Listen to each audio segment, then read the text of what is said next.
I suppose from this position it's going to be difficult for Samoa. Let's get a look at the best of this first innings. Asif Sheikh and Kushal Patel put on another good opening stand, but really all of the positive stroke play came from Sheikh. Patel was relatively becalmed throughout his innings. Someone who's had a great tournament, just that one big six over the offside that gave him real cause to celebrate. And then it was all about Asif Sheikh, who went through the gears at a very good strike rate indeed. You think about that opening partnership, the way in which it was accumulated. 63 runs came in the first 6.4 overs, but then Samoa T20, who's had a really good tournament again. I thought he was the pick of the bowlers alongside Daniel Burgess.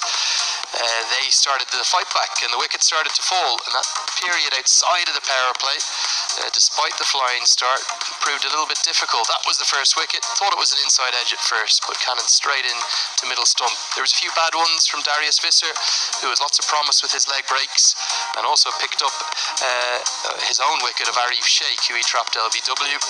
But there were so many boundaries, 11 in total for Sheikh, 6 there was for Dipender Singh Airi, who started slowly but then really accelerated. They kept going and they kept going bonkers against the batters. Yes, that was the final wicket, which could make an effect, could slow things down, and that's what Samoa would have been expecting. But then once Dipender Singh Airi cut loose and he was coming to the attack, there was a lot of trouble. Finally a wicket that slowed a little bit of proceedings for a couple of deliveries, but not for too long, because Dipender Singh Airi, it didn't matter, because he was cutting loose and he was making it count and striking clean. Yeah, four sixes he had overall, including that one that just barely got over the head of the long on fielder, and then he was dismissed. Good catch held by Sean Celia. Looking forward to watching him bat in the second innings. And I know Lokesh Baum was a bit fortunate, but I think he'll take a huge amount from that innings. I suspect he will have a very big Nepal Premier League campaign in November.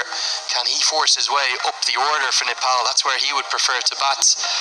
There was some really good late striking. 6 boundaries he hit in just 12 deliveries. Spare a thought for Ben Malayata, because 2 drop catches in that final over. I actually thought he bowled pretty well towards the death, but that last ball was a monstrous 6, and it will not be coming back. It gets us to the end of the 20 overs.